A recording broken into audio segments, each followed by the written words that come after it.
everyone, my name is Claire and I make videos on true crime every week. So if that's your thing, please come and join me. This week we've got a really good case to talk about. So yeah, if that's your thing, please come and join me. This week I'm going to get right into it. We are going to talk about the murder of Megan Newborough. Megan was 23 years old. She worked for a company called Ibstock Bricks, and she worked in HR there. She was actually in line for a promotion, so she was doing really well. She was one to keep a diary, so she kept this diary, and it was really tragic now looking back on it, but she kept this diary, and in it, one of the pages, she wrote a list of 30 things she wanted to do before she was 30. So Megan had lots of hopes, lots and lots of dreams. Megan was a huge animal lover. I mean, what more do I need to say? She was obviously an awesome person. She had a little dog, so yeah, awesome person. She had a big family, a big family, but quite a tight-knit family who were always around. She was really close to them. And yeah, I don't know what else more needs to be said about Megan. She was just a really awesome person. Megan had actually just started dating this guy. His name was McCullum. He worked in the same place that she worked. He was 30 years old, so a little bit older than she was, but you know, not terribly much older. She actually spoke really positively of him to her work colleagues, and she texted her sister saying that she really liked this guy. So, you know, things were getting off to a really good start. I think they'd been going out for about 6 weeks. Even though Megan knew Ross from work and she obviously trusted him, she spoke positively of him, there was a different side to the relationship which came up during trial, and that was discovered via the text messages between the pair. Now, from Ross's side, were really heavy on the kind of sexual side of the relationship. He was really into that, and actually, when they were talking about sexual things, he actually wanted her to call him Lord Commander. I mean, whatever floats your boat, I guess. Actually, about a week before the case that we're talking about today, a week before that happened, they met up in a park, kind of wooded area, I think, and they were doing sexual things, but Ross wasn't able to perform. So, you know, we don't know if there was like embarrassment or humiliation that went into play on what was to happen the week after this. So they'd been going out for 6 weeks. That had happened. Then the week after it, they were going to meet up on Friday the 6th of August.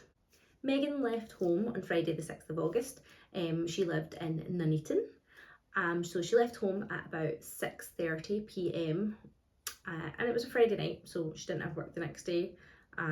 So she was going out. Her parents said that she went out without being dressed up. She wasn't super fancy or anything like that.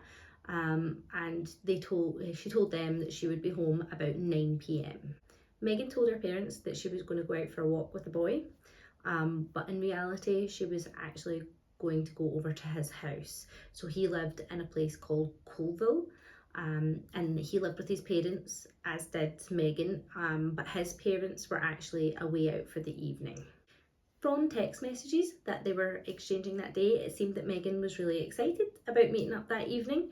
She was really relaxed. As I was saying, her parents said she was really relaxed when she was leaving the house, and she's seen leaving on the Ring doorbell, and that is actually the last anyone will see of her. So yeah, she went on her way. Went away to meet Ross. But by the time 9:30 came by, her parents were starting to get a little bit worried. It wasn't like Megan not to come home when she said she was going to, or not to be home by the time that she said she was going to. So her parents were getting a bit worried, a bit concerned.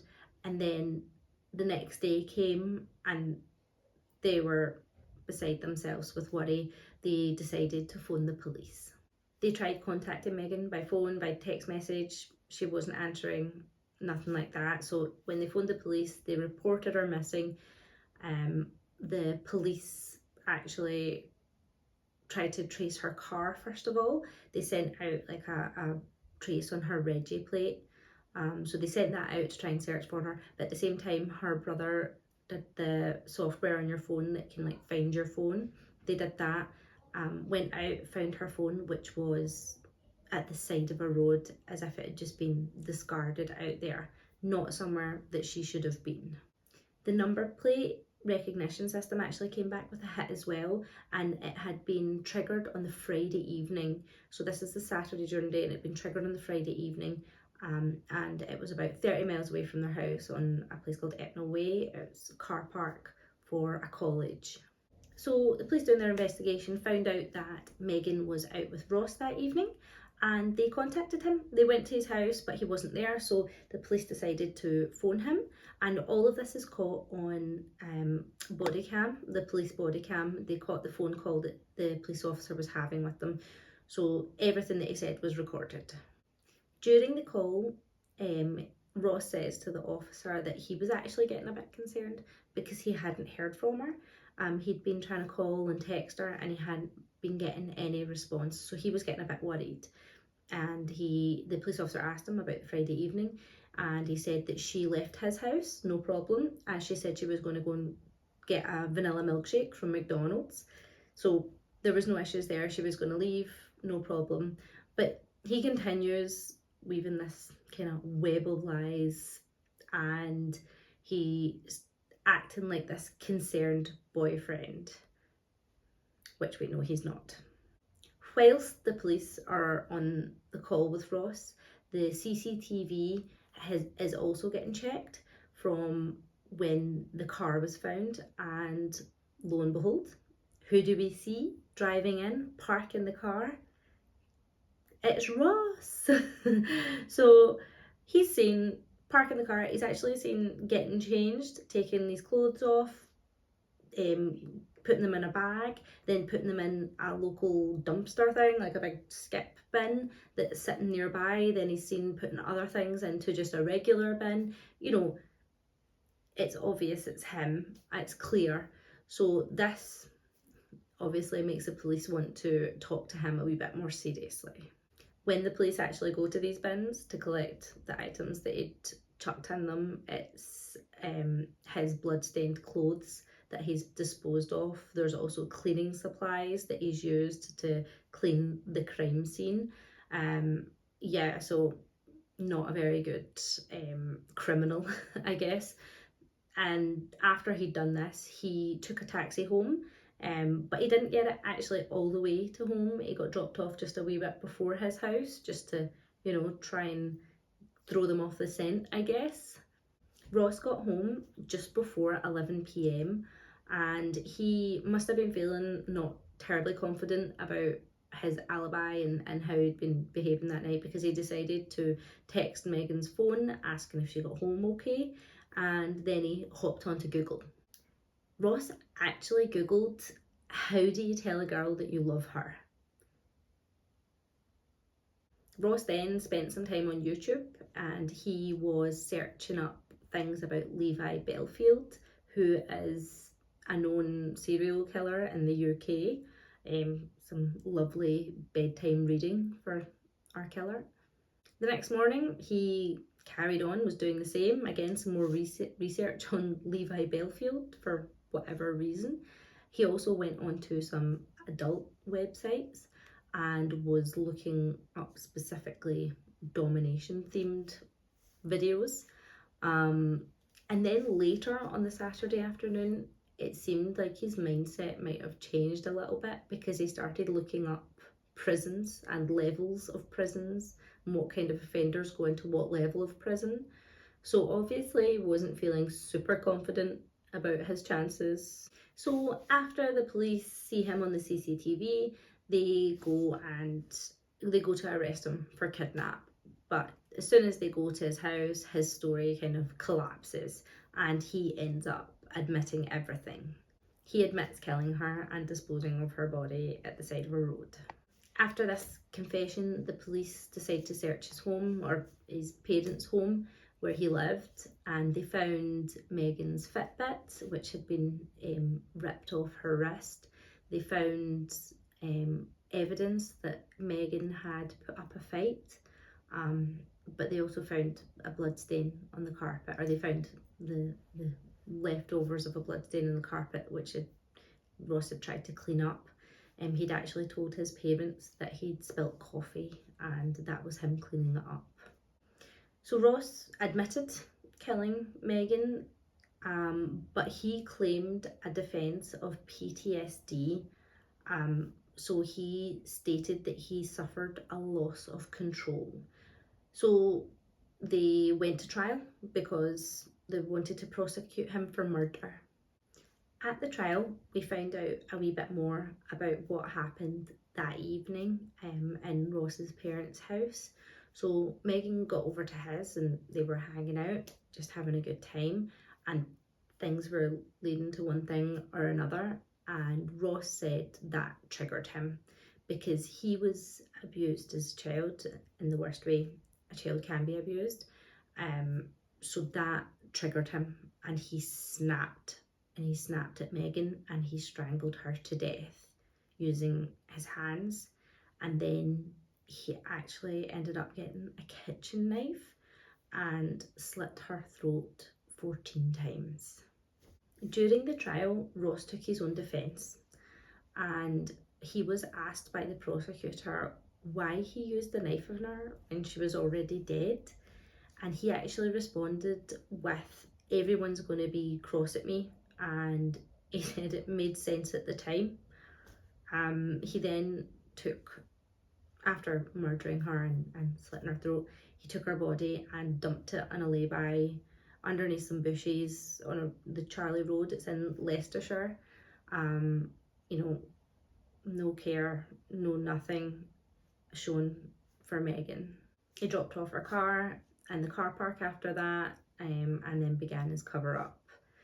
I mean, the stories that came out about Ross after after he got arrested, he was awaiting trial in prison, and he actually bragged to the other prisoners about what he'd done to Megan, and the things he said were vile. One of the things was that he actually almost took her head off. I mean, it's absolutely disgusting. After a long trial, I think the trial lasted over a month, the jury deliberated for only 90 minutes and they found him guilty of murder. Now, the next part of the story, or the next part in the sequence of events, is sentencing. And this part is infuriating.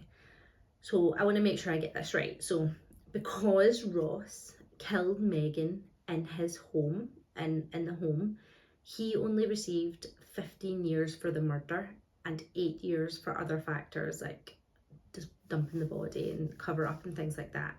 But if Ross killed Megan in exactly the same way, everything else was the same way, but he killed her outside, then he would have had a minimum sentence of 25 years for the murder, plus the other circumstances, the other factors around the murder. I mean, how ridiculous is that? There's this loophole in British law, and I can't believe that it even exists. And Megan's family are the same, and they are fighting for policy change to make sure that this doesn't make a difference for anybody else. One good thing to come out of this awful tragedy that happened to Megan was that her family have all pulled together and they are raising awareness on domestic violence and violence against women. They're advocating for policy changes to protect women from violence, because actually over 70% of women are killed by their partners, which is disgusting. So her family have set up a charity to support victims of domestic violence.